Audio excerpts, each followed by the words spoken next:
Deus espera. Sei que essa palavra. Palavra ao amanhecer, com o pastor Antônio Freire. Não nos conformes com esta era, por isso espera, em Deus espera. Meus queridos irmãos, a paz do Senhor, bom dia! Graças ao nosso Deus, estamos de volta. Vamos meditar na palavra de Deus, pensar o que aconteceu. Já aconteceram coisas muito sérias desde o princípio do Evangelho até hoje. Está acontecendo e vai acontecer coisas terríveis. Não dá para estranhar. Quem se informa, quem se inteira nas Escrituras, não tem grandes surpresas e nem deve se escandalizar. O irmão Freire não se escandaliza. O irmão Freire, às vezes, se admira um pouco, principalmente tendo, digamos, surgindo aquela coisa de onde a gente não espera. Uma família equilibrada, uma pessoa equilibrada, uma igreja bem constituída. Depois, a família equilibrada desequilibra, o indivíduo equilibrado desequilibra, a igreja bem constituída vira uma seita. E o negócio é complicado. Mas foi assim no começo, foi assim no meio, está sendo assim agora e vai ser assim no fim. Então vamos meditar na palavra. O nosso texto é Marcos capítulo 14 e nós temos aqui a história, a experiência terrível dos discípulos de Jesus no dia da prisão. É uma experiência muito complicada. A gente saber que tem a possibilidade de ser traído, a possibilidade de ser ferido de alguma forma, é muito ruim. O nosso texto é Marcos 14, versículos 43 a 52. Parece um textinho longo para nosso tempo curto, mas é para entender melhor a leitura. E estava falando ainda quando veio Judas, que era um dos 12, da parte dos principais dos sacerdotes e dos escribas e dos anciãos, e com ele uma grande multidão, com espadas e varapaus. Ora, o que o traía tinha-lhes dado um sinal, dizendo: aquele que eu beijar é esse, prendei-o e levai-o com segurança. E logo que chegou, aproximou-se dele e disse-lhe: Rabi, Rabi, e beijou-o. E lançaram-lhe as mãos e o prenderam.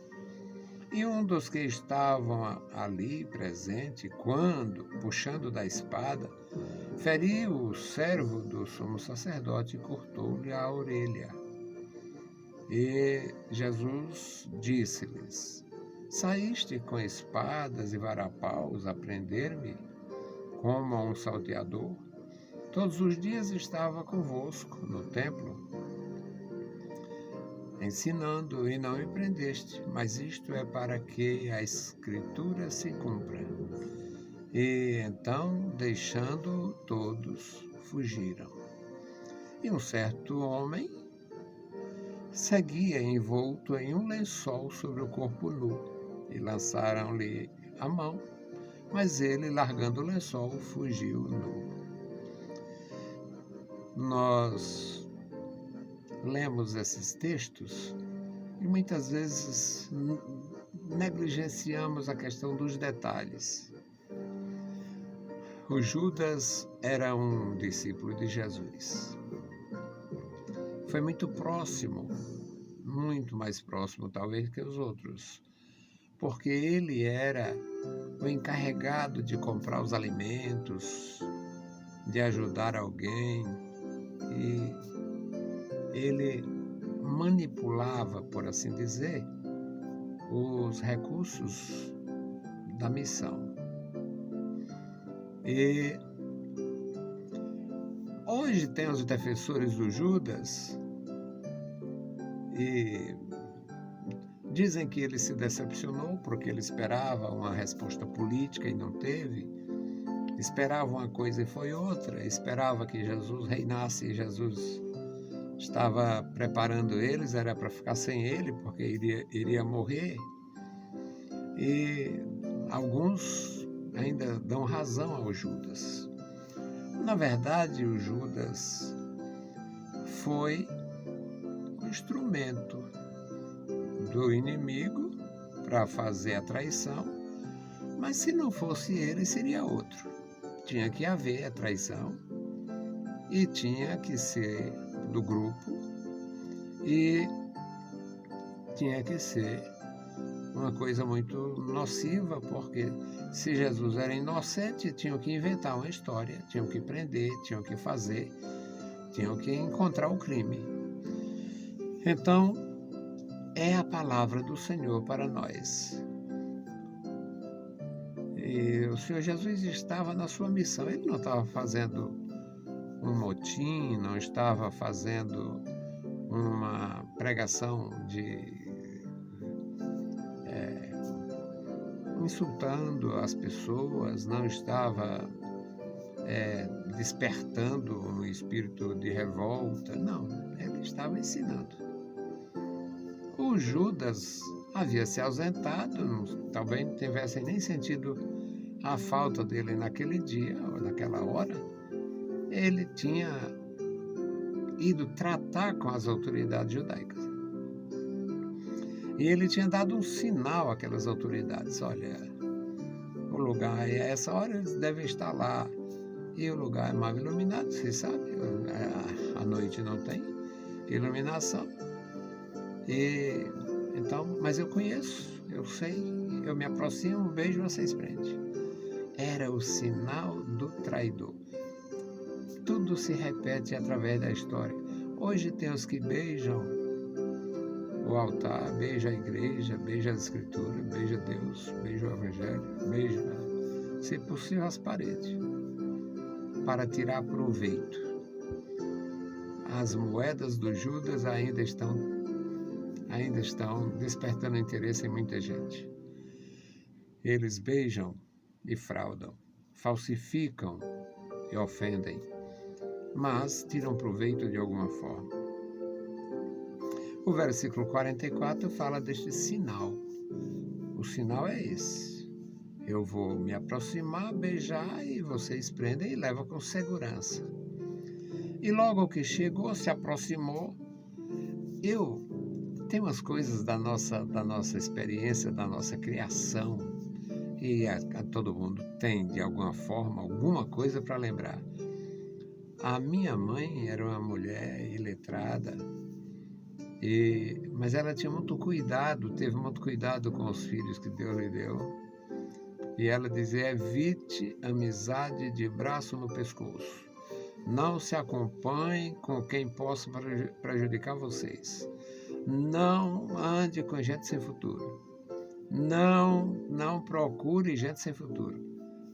Um ditado muito estranho hoje, não sei quem diria ou quem poderia utilizar. Procura um pau que tenha sombra. Eu, pequeno, ouvia tudo isto. E não sei se é por isto ou se porque eu tenho a natureza um pouco estranha também. Eu sempre tive cuidado com amizade pegadinho. Eu não tive amizade pegadinho. Na igreja do Senhor Jesus eu tenho amizades boas, sólidas. Mas amizade pegadinho, de estar na casa, de estar não sei o quê, eu nunca tive. E olha que eu já fui próximo de muita gente, e sou próximo de muita gente. Mas eu tenho uma dificuldade de ir para as casas dos outros. Eu tenho dificuldade de ir para as casas dos outros. Eu tenho muita dificuldade, sempre tive. Porque acho que todo mundo gosta da sua independência, do seu tempo livre, estar à vontade na sua casa, seu escritório e tudo. Sempre tive dificuldade com isto. E devido a isso eu evitei amizade de braço no pescoço, como dizia minha mãe quando eu era pequeno. Não tenho amizade de braço no pescoço, tenho amizades sólidas. Tenho amigos que eu conheci na juventude, muitos amigos da juventude, hoje é tudo ficando cabeça branca, pescoço fino, e continuam meus amigos, a maioria, os que querem ser meus amigos. Tem uns que se sentem muito grandes e tal, não são mais amigos de ninguém, mas os que adoro encontrar com aqueles caras. Amigos de trabalho, indivíduos de trabalho, alguns entraram na polícia, outros entraram no exército, outros entraram na marinha, já se aposentaram, outros são bancários, muitos do comércio, muitos já morreram. Eu já estou ficando desconfiado, porque quando começa a diminuir o grupo, cadê fulano? Morreu, fulano morreu, fulano morreu. Aí, opa, qualquer dia é a minha vez. Mas a verdade é que eu sempre evitei amizade de braço no pescoço, porque o beijo do amigo, o beijo traidor, o beijo de um traidor é muito ruim. Ser beijado pelo traidor. E continua acontecendo. Aí prenderam o Senhor Jesus. E dos que estavam presentes, um que a gente sabe pelo outro evangelista, que foi o Pedro, puxou a espada e botou para arrebentar. Mas o sujeito era novo, era ágil e perdeu só a orelha. Perdeu só uma orelha. E Jesus ainda fez um milagre, pegou a orelha em todo lugar. Tem ímpio que morre doido e não acredita. E tem crente sem futuro que também não acredita. Porque hoje nós temos uma terrível mescla. Em relação ao Israel, diz que quando Moisés saiu do Egito levando o povo para Canaã, naquela partida que demorou 40 anos para chegar, ia uma mistura de gente. Essa mistura nunca deixou de existir. A mistura de gente é um terror. Então, o que aconteceu é que sempre teve isto. Sempre houve essa mistura de gente. E estava ali um discípulo que puxou a espada e botou para arrebentar. Mas o Senhor Jesus o repreendeu, fez um milagre, e tem cristão que não acredita, os ímpios com certeza não acreditam, a maioria não acredita, mas aconteceu o milagre. E a repreensão, Jesus repreendeu o discípulo. E falou com aquela turma, vocês saíram para prender um salteador com esse tipo de coisa, espada, vara-paus, umas lanças improvisadas, tochas, archotes, né? E ele diz, todos os dias eu estava ensinando no templo e não me prendeste. Mas isto é para se cumprir as Escrituras. E todos os discípulos que estavam para fugir, o pessoal, aquela multidão se desfez. E tinha um certo jovem que seguia o Senhor Jesus. Tem umas a Bíblia é maravilhosa, eu acho fantástica, porque ela fala de coisas que a gente...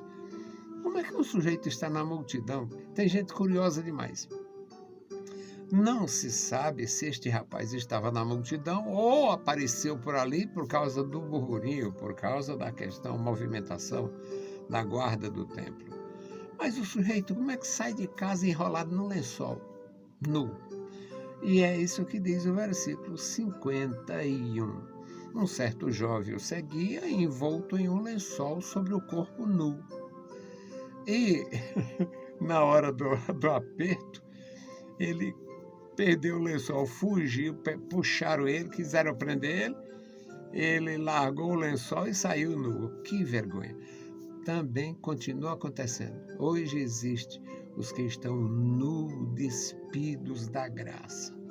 Se a gente tivesse como saber como é que eles tratam as finanças da igreja, como é que eles tratam a doutrina da igreja, como é que eles tratam os interesses do reino de Deus, estão tudo nu.